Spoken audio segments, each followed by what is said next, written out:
तो ये क्वेश्चन करते हैं। एक ब्लॉक है मास m का, है ना, उसको इंक्लाइन प्लेन पर रखा हुआ है जिसका एंगल ऑफ इंक्लिनेशन जो है थीटा है।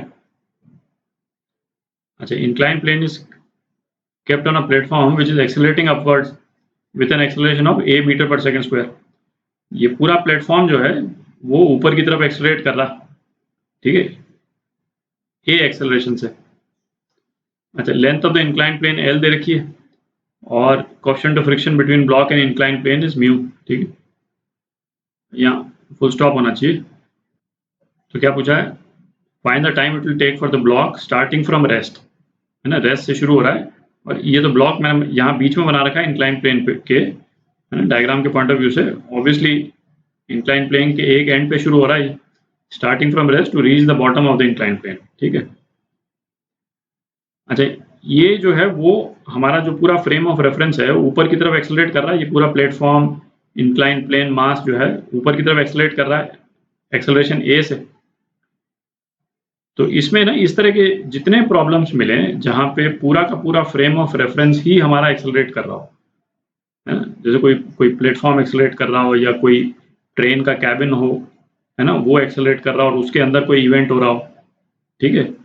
इस तरह के सारे प्रॉब्लम्स में जो रिजल्ट हमने डिस्कस किया था, एक नॉन इनर्शियल फ्रेम वाला एक वीडियो है, ठीक है, आई होप आपने उसको देखा होगा ध्यान से। तो उसमें हमने, है ना, काफ़ी डिटेल में डिस्कस किया है कि इस तरह के जितने केसेस आते हैं उसको किस तरह से हम डील करें। तो उस वीडियो में अपन ने क्या डिस्कस किया था कि इस तरह के जो प्रॉब्लम्स होते हैं जहाँ पे नॉन इनर्शियल फ्रेम एक्सेलरेट कर रहा हो, किसी भी डायरेक्शन में एक्सेलरेट कर रहा हो, तो वहाँ पे एक effective acceleration due to gravity निकालते हैं अपन, ठीक, और वो कितना होता है, ग्रेविटेशनल एक्सेलरेशन, ठीक है, माइनस वो एक्सेलरेशन जिससे नॉन इनर्शियल फ्रेम एक्सेलरेट कर रहा हो। और ये जो है ये वेक्टर फॉर्म में है। तो इन द सेंस कि जैसे इस वाले प्रॉब्लम में यदि हम इस पूरे प्लेटफॉर्म, इस पूरे ब्लॉक को हम सपोज हॉरिजॉन्टल डायरेक्शन में भी एक्सेलरेट करा देते, तब भी आप, है ना, ये रिलेशन आप यूज कर सकते थे इफेक्टिव ग्रेविटेशनल एक्सेलरेशन निकालने के लिए। और एक बार इफेक्टिव ग्रेविटेशनल एक्सेलरेशन निकाल लें, है ना, उसके बाद में आप ये प्रिज्यूम कर सकते हैं कि प्लेटफॉर्म जो है स्टेशनरी हो गया, ठीक है। और उसके बाद में जिस तरह से हम नॉर्मल ग्रेविटेशनल एक्सेलरेशन के केस में प्रॉब्लम सॉल्व करते हैं वैसे सॉल्व कर सकते हैं, ठीक है।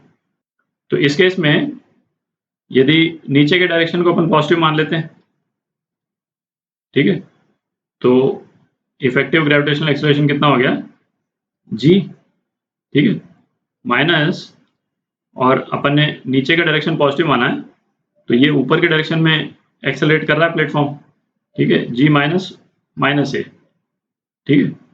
तो क्या हो गया, इफेक्टिव ग्रेविटेशनल एक्सेलरेशन हमारा g प्लस a आ गया, ठीक है। तो अब जो है अब अपन इस प्रॉब्लम को इस तरह से सॉल्व करेंगे जैसे ये प्लेटफॉर्म एक्सेलरेट नहीं कर रहा हो और ग्रेविटेशनल एक्सेलरेशन जो है हमारा, सपोज हम किसी प्लैनेट पे चले गए जहाँ पे ग्रेविटेशनल एक्सेलरेशन g इफेक्टिव इतना है, ठीक है। अब करते हैं इसको। तो इस मास पे जो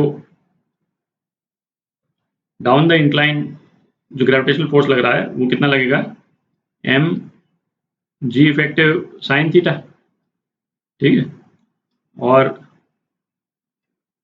इस तरफ लग रहा है force of friction, gravitational force यहाँ पे कितना लग रहा है, m g इफेक्टिव, और परपेंडिकुलर डायरेक्शन में लगेगा m g effective cos theta, ये थीटा, और नॉर्मल फोर्स जो है वो m g effective cos theta हो जाएगा। तो फोर्स ऑफ फ्रिक्शन कितना हो गया, क्योंकि बॉडी तो स्लाइड कर ही रही, तो फोर्स ऑफ फ्रिक्शन जो है वो मैक्सिमम फोर्स ऑफ फ्रिक्शन लग जाएगा बेसिकली, ठीक। तो बेसिकली लिमिटिंग फ्रिक्शन है उसी को लिख रहे हैं अपन, mu m g effective cos theta, ठीक है। तो नीचे की तरफ जो एक्सेलरेशन होगा वो कितना हो जाएगा, mass into acceleration is equal to m g effective sine theta minus force of friction mu m g effective cos theta. ठीक, तो एक्सेलरेशन कितना हो जाएगा, एम कैंसिल हो जाएगा, तो बाकी जो रिलेशन आ गया वो हमारा एक्सेलरेशन हो गया। ठीक, अच्छा लेंथ कितनी है जो इसको ट्रैवल करनी है, एल, तो l is equal to u t plus half a t square है ना। अच्छा ये it is starting from rest लिखा हुआ है, तो यू तो जीरो हो गया, हाफ ये एक्सेलरेशन इंटू टी स्क्वायर, तो एक्सेलरेशन कितना हो गया, g effective sine theta minus mu g effective cos theta into t square. ठीक, तो टाइम पीरियड कितना आ गया, 2L